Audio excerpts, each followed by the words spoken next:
사도행전 2장 22절부터 24절 한 절씩 교독하시고 24절 같이 보시겠습니다.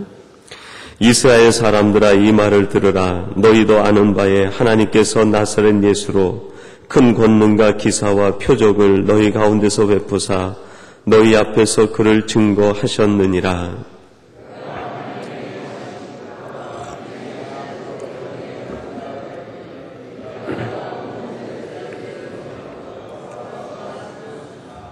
하나님께서 사망의 고통을 풀어 살리셨으니 이는 그가 사망에게 매여 있을 수 없었음이라.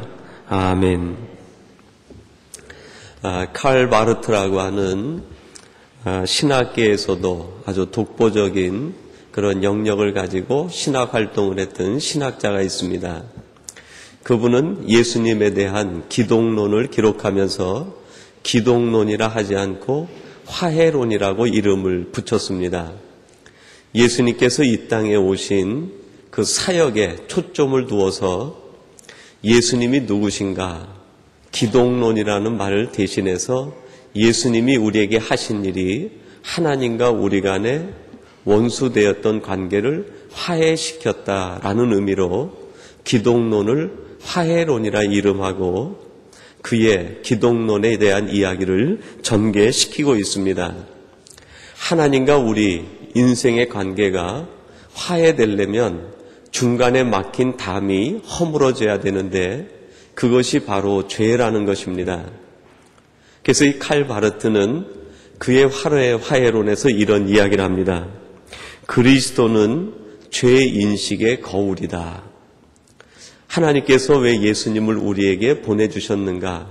예수님을 통해서 보면 우리가 가지고 있는 죄의 모습, 실체들이 보이게 된다는 것입니다.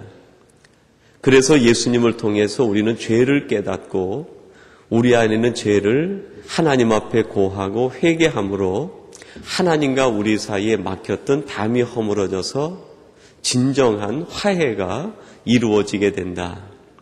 하나님과 인간의 원초적인 창조적 본질에 있는 사랑의 관계가 회복될 수 있다는 것입니다.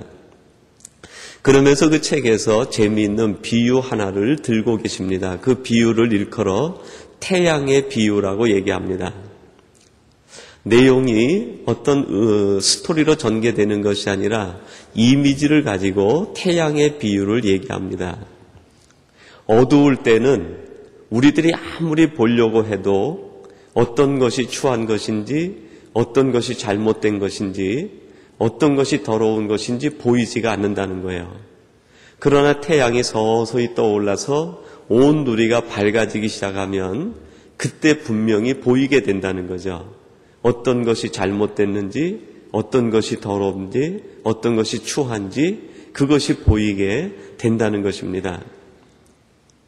예수님이 우리에게 오기까지는 어떤 것이 추한지 어떤 것이 잘못됐는지 어떤 것이 더러운지 보이지가 않는다는 거예요.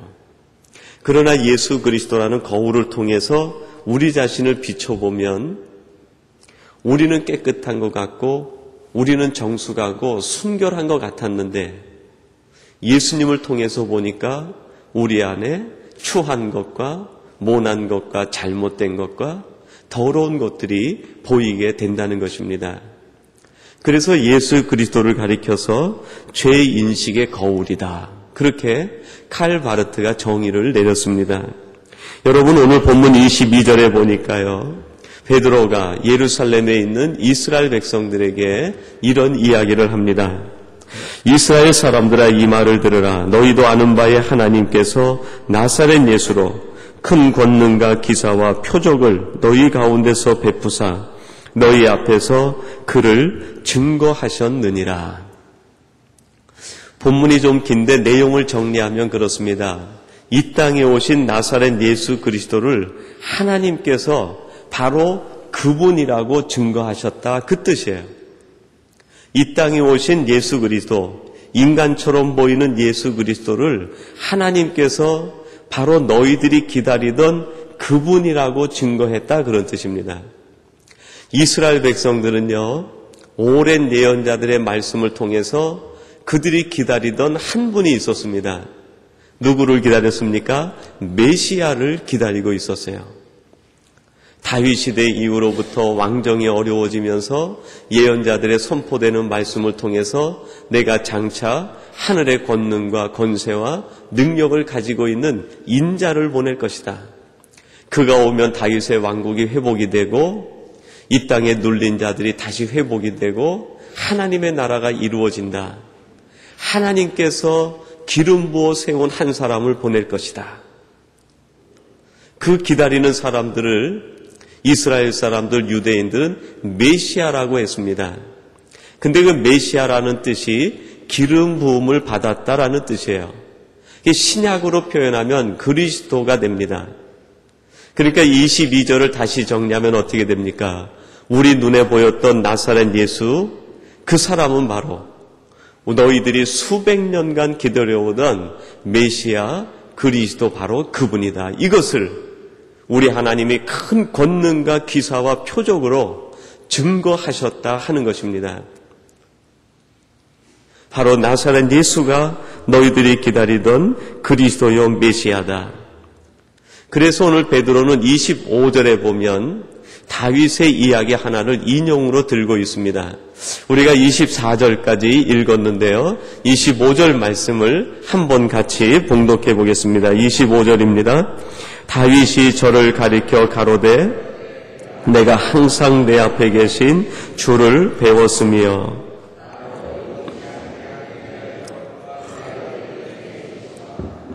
아멘. 다윗이 저를 가리켜 가로되 내가 항상 내 앞에 계신 주를 배웠으며 다윗이 기록했던 시편의 한 구절을 인용하면서 베드로가 얘기합니다. 다윗이 내가 항상 주를 배웁는다 그랬는데 그 주, 기다리던 그분이 누군가? 이 땅에 오신 바로 나사렛 예수가 그분이다라는 것입니다. 다윗은 예수를 알아보았는데 수백 년 전에 그 다윗 왕은 예수가 그리스도인 걸 알아보고 그를 주라고 가장 높여서 그를 불렀는데 어찌 이스라엘 백성들 된 자네들은, 당신들은 다윗 왕이 그렇게 높였던 예수를 어찌 메시아로 그리스도로 높이고 존경하지 않느냐 하는 베드로의 반문입니다. 여러분, 그리스도라는 말 아까 말씀드린 것처럼 기름 부음을 받았다 그런 뜻입니다. 기름 부음을 받았다라는 뜻은 세 가지 직책을 포함해서 그 이름이 붙여져 있습니다. 구약은 전통적으로 기름을 부어서 세우는 직책이 세 종류가 있었는데요. 처음에는 뭐가 있었어요? 왕이 있어요. 두 번째는 제사장, 세 번째는 선지자를 기름을 부어서 그 직책을 위임하게 됩니다. 그래서 예수님의 그리스도라는 직책 속에는 이 세 가지 직임이 담겨 있다. 우리가 그렇게 신학적으로 해석을 하고 이해를 합니다. 다윗이 그분을 주로 높여서 늘 그 앞에 자기를 비추어 보았다. 그런데 어찌 당신들은 그렇게 하지 않느냐 하면서 23절 말씀을 들려주고 있습니다. 여러분, 우리 23절을 한 번 더 봉독한 다음에 말씀을 계속 풀어나가도록 하겠습니다. 23절 말씀 같이 보시겠습니다.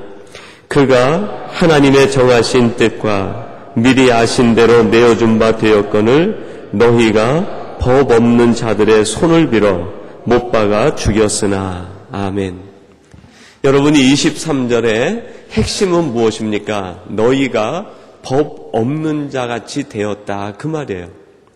하나님께서 미리 정하시고 보내시고 계획하신 대로 나사렛 예수를 그리스도로 우리들에게 보내주었는데 너희들이 법 없는 자 로마 사람들에게 예수를 넘겨주어서 못 박아 죽게 만들었다. 베드로가 지금 얘기하고 싶은 것은 로마 사람들만 법이 없는 것이 아니라 못 박아 죽도록 예수를 넘겨준 너희들 역시 지금은 법이 없는 사람들이다 그 말이에요. 여러분, 우리가 법이 없으면 어떤 사람입니까? 전부 죄인들 아니겠습니까? 다윗은 그리스도 앞에서 그 주 앞에서 자기를 비추어서 죄를 발견하고 늘 자기를 새롭게 했는데 어찌 하나님의 자녀된 당신들은 하나님이 보내신 그 메시아 그리스도 앞에서 자신의 법 없음을 비춰보지 못하고 오히려 그 예수를 다른 사람들에게 넘겨주어서 죽게 하였느냐. 그러므로 결국 이스라엘 백성들에게 무엇이 없어져 버린 겁니까? 자신들을 비춰볼 거울이 없어져 버린 거예요. 하나님의 통제 받을 수 있는 하나님의 통치가 없어져 버린 거예요. 그러니까 더 법 없는 사람이 되고 더 인간의 죄에 이끌리는 사람이 되고 인간의 육체에 이끌리고 인간의 욕망에 이끌리는 사람이 되었다. 여기에서 돌아와야 된다는 거예요. 그래서 바르트가 예수 그리스도는 그 거울인데 우리들이 그리스도를 비춰보면 우리의 죄가 무엇인지 보이게 된다는 거예요. 그러면 그리스도라는 거울을 통해서 우리가 인식할 수 있는 죄는 어떤 것인가? 예수님의 세 가지 삼중직을 통해서 보면 분명한 죄들이 드러나게 됩니다. 오늘 그것을 베드로는 이스라엘 백성들에게 하나님으로부터 받아 그들에게 고백하고 그들에게 이야기하고 있는 것이죠. 첫 번째는 무엇입니까? 왕이신 예수님에게 비춰보면 죄가 한 가지 드러나게 됩니다. 여러분, 이스라엘의 왕직이 세워지게 되면서부터 하나님께서 왕에게 부과하신 직무가 하나 있었는데 그거는 성실이라는 직무입니다. 왕이 자신의 직무를 수행할 때 하나님이 요구하시는 것은 오직 성실함으로 하는 것이었어요. 열왕기상 3장 6절에 보면 이런 말씀이 나옵니다. 솔로몬이 가로되 주의 종 내 아비 다윗이 성실과 공의와 정직한 마음으로 주와 함께 우리 주의 앞에서 행함으로 주께서 저에게 큰 은혜를 베푸셨고, 솔로몬이 자신의 아버지 다윗을 추억하면서 하나님 앞에 일천 번제를 드릴 때 하던 기도 내용이에요. 여호와 하나님이여, 내가 내 아버지 다윗을 추억하는데 내 아버지 다윗은 하나님께서 왕으로 세워준 그때부터 오직 성실과 공의와 정직한 마음으로 하나님께로부터 받은 그 왕직을 수행해 나가셨습니다. 그래서 하나님이 그에게 큰 은혜를 베풀어 그 왕조가 여기까지 이르게 되었습니다. 시편에는 성실이라는 단어가 수없이 많이 나오는데요. 그 중에 25번이 왕직과 관련해서 성실이 기록이 돼요. 왕은 성실히 행할 것이니라. 성실한 왕에게 인자를 베풀고, 성실이라는 단어가 나올 때 왕이라는 단어가 함께 붙어 나오는데 무려 25번 이상이 사용됩니다. 하나님께서 왕에게 요구하는 것이 무엇인가? 성실이라는 거예요. 그러니까 예수 그리스도라는 거울을 우리가 다른 말로 표현하면 성실의 거울이다, 그렇게 얘기할 수 있어요. 성실의 거울에다 우리를 비춰보면 우리의 무엇이 보이게 됩니까? 태만이라는 죄가 보이게 돼요. 태만이라는 죄. 어렵게 얘기하면 태만이지만 여러분 조금 쉽게 성경상에서 나오는 용어로 풀면 뭐가 됩니까? 방탕한 거예요. 방탕한 거. 우리들이 어떤 일을 할 때 태만하게 하고 방탕하게 일을 하게 되는 까닭이 무엇입니까? 우리 속에 그 일을 시킨 주인이 없을 때, 내가 어떤 일을 해야 되는데요, 그 일을 보고 있는 주인이 없어요. 감독이 없어요. 왕이 없어요. 그럴 땐 우리들이 태만으로 방탕으로 내 의지대로 마음대로 하게 되는 거예요. 왕이신 예수 그리스도가 우리 속에 있지 아니하면 우리의 생활이 태만하게 돼 있어요. 방탕하게 돼 있어요. 가장 대표적인 사례를 우리 신약에서 비유로 하나 들고 있는데 무엇입니까? 탕자의 비유로 알려져 있는 누가복음 15장의 말씀입니다. 15장 13절에서 이런 말씀을 합니다. 그 후 며칠이 못되어 둘째 아들이 재물을 다 모아가지고 먼 나라에 가 그랬어요. 먼 나라에 가. 그리고 그 다음 구절을 보니까요, 거기서 허랑방탕하여 그 재산을 허비하더니 그랬습니다. 여러분, 태만한 첫 번째가 무엇입니까? 먼 나라로 가는 거예요. 하나님이 계신 곳에 머물지 못하고 할 수만 있으면 하나님을 벗어나려고 하는 거예요. 그게 태만이에요, 태만. 열심히 일을 하는 사람 중에서도 영적으로 태만하다라고 하나님이 보시는 분이 있어요. 누굽니까? 열심히 하기는 하는데 하나님 나라 밖에서 하는 거예요. 여러분이 둘째 아들 탕자가 제 생각에는 아마 가장 멋있고 가장 바쁘게 살았을 것 같아요. 아버지의 모든 재산, 자기 분깃을 가지고 먼 나라에 가가지고 아마 시간을 아끼면서 살았을 것 같아요. 밤에 잠도 자지 않고 분초를 아껴가면서 정말 열심히 살았을 것 같아요. 근데 그 열심이 어떤 열심입니까? 하나님 밖에서의 열심이 되니까 그것이 쾌락을 위한 일이 되고 자기 육체를 위한 일이 되고 그것이 자기 만족을 위한 일이 되고 결국 하나님 볼 때는 그것이 태만한 것이고 허랑방탕한 것이에요. 그래서 13절 마지막에 뭐라고 얘기합니까? 그 재산을 다 허비하였더라. 여러분이 둘째 아들이 가지고 있는 재산 전부 아버지께로부터 온 것입니다. 아버지께로부터 온 모든 것들을 전부 아버지가 없는 나라에서 아버지를 피한 딴 나라에서 전부 허비해버렸다는 거예요. 여러분, 태만이 무엇입니까? 하나님이 우리에게 주신 많은 달란트와 은사들이 있어요. 하나님이 우리에게 주신 아름다운 것들이 얼마나 많이 있는지 몰라요. 다른 사람에게 없는 특별한 재주, 다른 사람에게 없는 특별한 열심, 다른 사람에게 없는 특별한 달란트들이 우리 한 사람 한 사람에게만 하나님이 얼마나 많이 주셨는지 몰라요. 그것이 모두 다 아버지께로부터 온 거예요. 둘째 아들에게 아버지의 재산이 왔듯이. 근데 그것 가지고 아버지 없는 나라에서 전부 허랑방탕하게 허비해버린 거예요. 태만이 무엇입니까? 아버지가 주신 것을 아버지 없는 나라에 가가지고 허비해버리는 거예요. 허비해. 그런 예가 적절할지 모르겠습니다. 우리의 시간 아버지께 주신 것이죠. 우리의 건강 아버지께서 주신 것이에요. 우리의 모든 것 아버지께서 주신 거예요. 근데 그것을 하나님 앞에 영광 돌리며 오직 하나님의 나라를 위해서 쓰지 않고 다른 데서 허비했다고 하면 여러분 열심히 했을지 모르지만 그것이 태만이고 그것이 방탕이라는 거예요.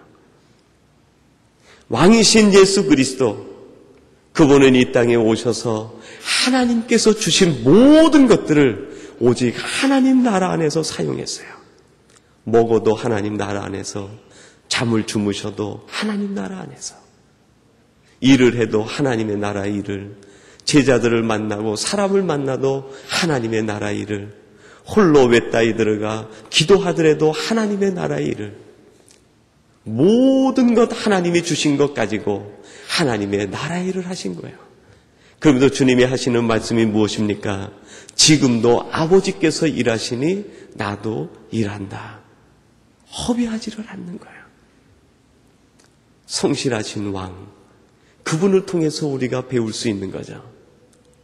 두 번째는요, 그리스도의 직무는 제사장적인 직무가 있습니다.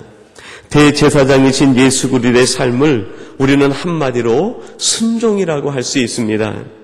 여기 히브리서 5장 8절과 10절에 보면 대제사장 되시는 예수님에 대해서 설명을 하면서 이런 말을 우리들에게 전해줍니다. 그가 아들이시라도 받으신 고난으로 순종함을 배워서 온전하게 되었은즉 자기를 순종하는 모든 자에게 영원한 구원의 근원이 되시고 하나님께 멜기세덱의 반차를 쫓는 대제사장이라 칭하심을 받았느니라.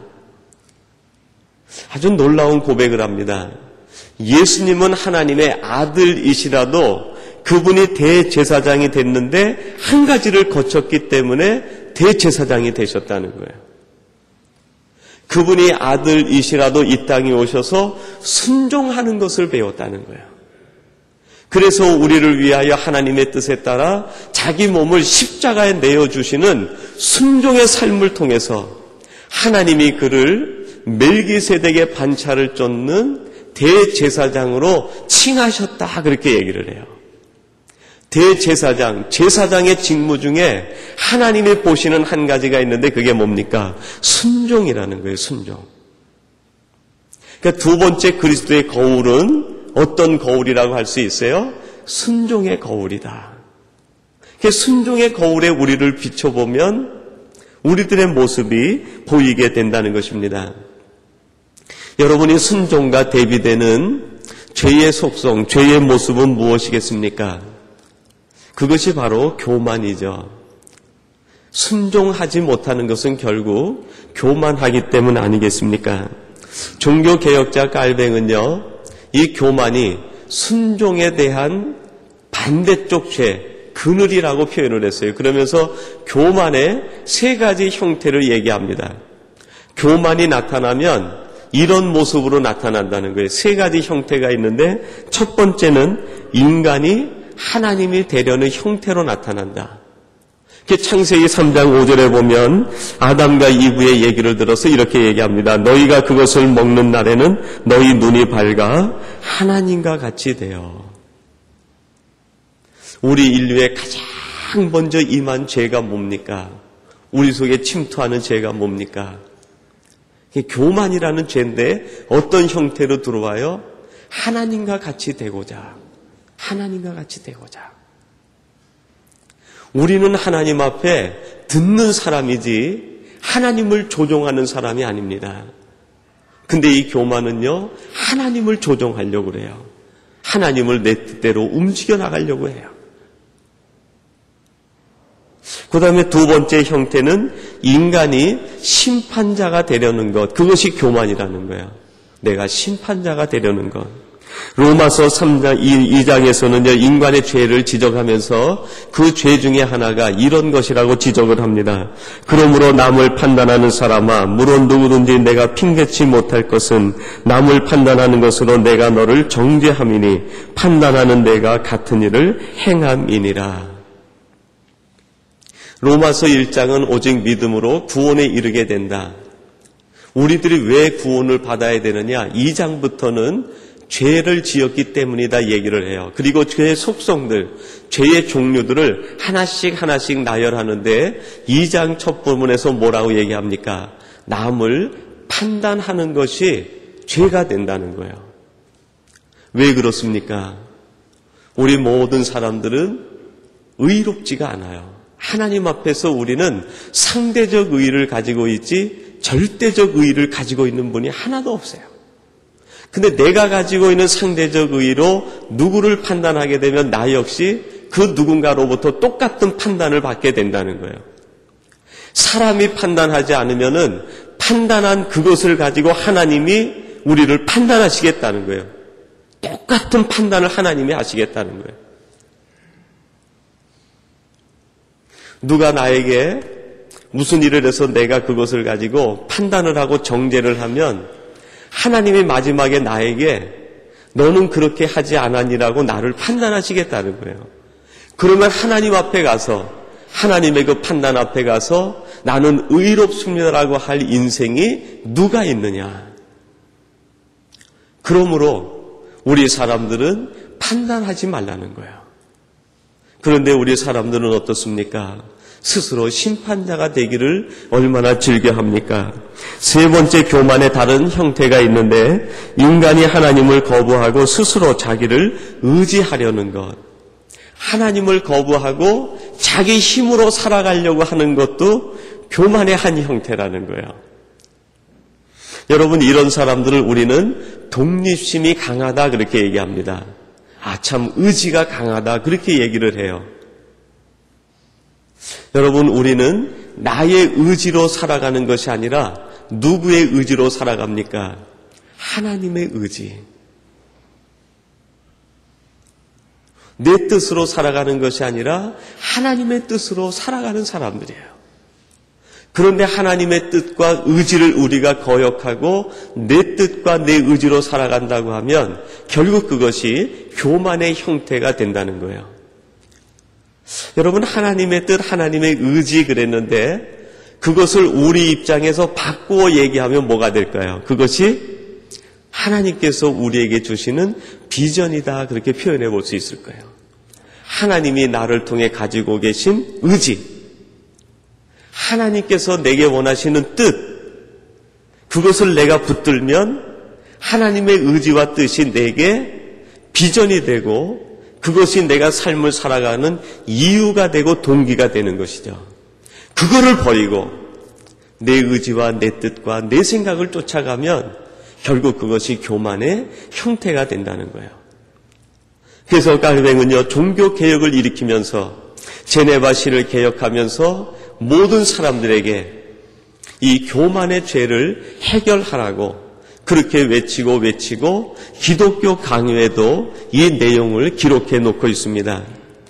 여러분, 이 시간 우리들은 순종의 모범이신 제사장 예수 그리스도 앞에 우리의 모습을 비춰보아서 우리들에게 혹시 이런 모습이 있지는 않는가 돌아보고 이 모습을 하나님 앞에 맡기고 순종의 모범이신 예수 그리스도를 닮아가는 우리들이 되어야 할 것입니다.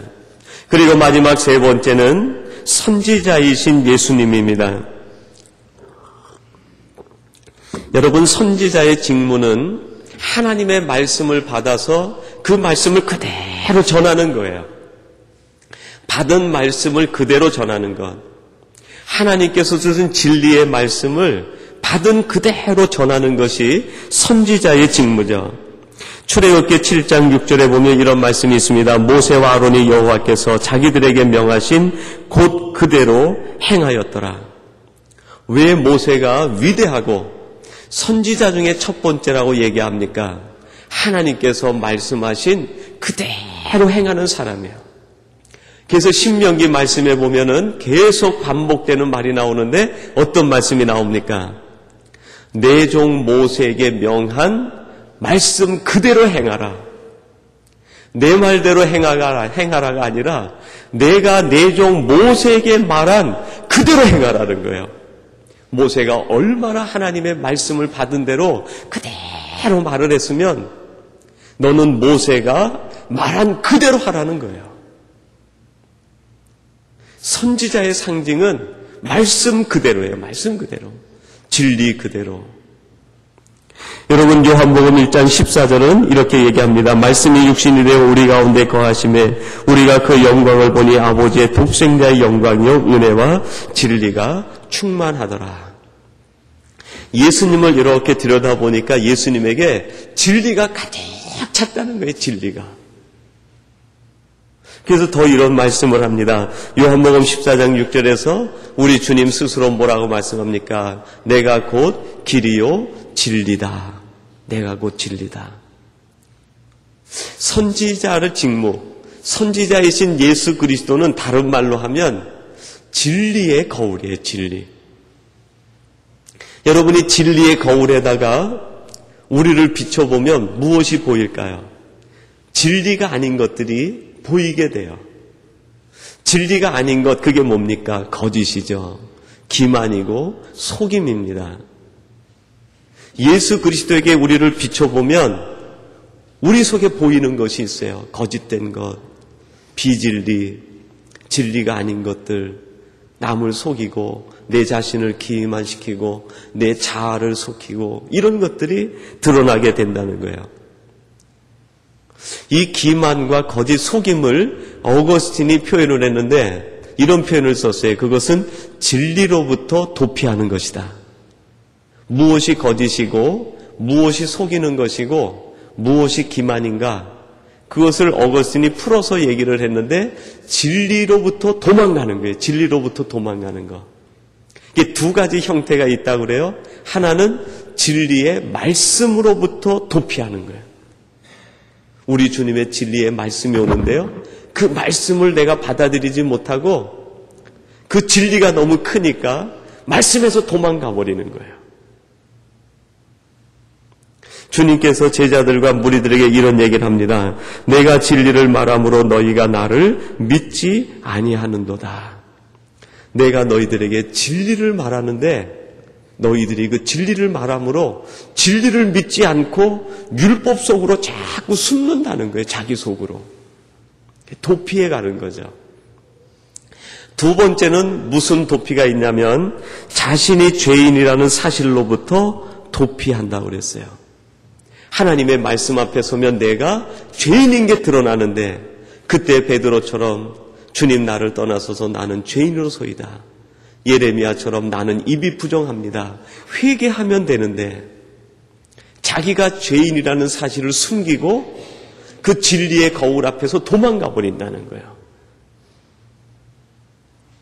진리 안에서 더 밝게 사는 사람이 있고 진리 가운데서 더 거짓과 속임과 기만으로 살아가는 사람이 있다는 거예요. 여러분, 어거스틴이요 젊은 나이에 그가 회심을 합니다. 그리고 그때부터 그가 신앙적으로 얼마나 성자다운 삶을 살았는지 그가 나중에 히포의 가장 유명한 감독이 됩니다. 그리고 많은 사람들이 그를 가리켜 성자라고 추앙하기 시작을 했어요. 살아있는 사람에게 성자라고 추앙을 하는 거예요. 대부분 그 고대 로마 교회에서는요, 사람이 죽을 때 그 사람의 공적을 따져가지고 시성식을 합니다. 그를 성인의 반열에 세워놓고 그 이름을 성자의 이름으로 높여요. 근데 어거스틴은 살아있는 동안에 사람들로부터 성자의 취급을 받았어요. 얼마나 거룩하게 살았는지. 모든 사람들에게 당신은 성자와 같습니다. 당신은 예수님과 같습니다. 당신은 의롭습니다. 죄가 없습니다. 당신은 너무나 거룩하고 순결합니다. 그럴 때 히포가 집필한 책이 있어요. 그게 뭡니까? 참회록을 집필을 했어요. 모든 사람들이 자기를 보고 성자라고 할 때 그는 매일매일 거울 앞에 섰던 거예요. 어떤 거울입니까? 예수 그리스도의 거울 앞에 섰어요. 그리고 자기의 죄를 찾아내기 시작합니다. 그래서 참회록에 보면요, 전부가 10장으로 되어 있어요. 챕터가 10장으로 되어 있는데 한 챕터에 약 10개 이상의 죄의 항목들이 기록이 되어 있어요. 그래서 참회록 전체에 보면은 약 113가지 정도의 자기의 죄를 뉘우치고 회개하는 내용으로 되어 있어요. 어렸을 때 어머니의 젖꼭지를 꼭 깨물었던 것도 내 속에 분노가 있었기 때문이라는 거예요. 어린아이 때 친구가 가지고 있는 장난감을 뺏은 것도 내게 탐욕이 있었기 때문이다. 그 죄들을 하나하나 기록을 해요. 모든 사람들이 당신은 성자라고 할 때 어거스틴은 아니라고 얘기합니다. 나는 철저한 죄인입니다. 그래서 그리스도라는 거울 앞에 자기를 비춰보고 자기의 죄를 찾아내고 하나님 앞에 더 그리스도인다운 그리스도인으로 살기 위해서 자기를 매일매일 고쳐나가는 거예요. 베드로가 이스라엘 백성들에게 얘기합니다. 이스라엘 사람들아, 너희들을 비춰보는 거울이 잘못됐다. 율법의 거울이 아니다. 자기 의의 거울이 아니다. 자기 사랑의 거울이 아니다. 너의 기준이 거울이 아니고 예수 그리스도가 인생의 참된 거울이다. 사랑하는 성도 여러분, 예수 그리스도의 거울 앞에 우리도 매일매일 우리 자신을 비추어 보아서 어거스틴처럼 더 나아가서 주님처럼 하나님이 기뻐하시는 신실하신 정말 그리스도인 이상의 그리스도인이 되시기를 주님의 이름으로 축원합니다. 하나님 아버지, 우리들에게 예수 그리스도를 보내주시고 예수님을 통하여 우리의 부족하고 허물진 것이 무엇인지 깨달아 보게 해주시니 감사합니다. 예수님을 통하여 우리 자신의 죄들을 발견하게 하시고 늘 하나님 앞에 우리를 새롭게 할 수 있는, 그래서 속가감이 건강하며 맑고 순수할 수 있는 우리들이 되게 하여 주시옵소서. 예수님의 이름으로 기도하옵나이다. 아멘.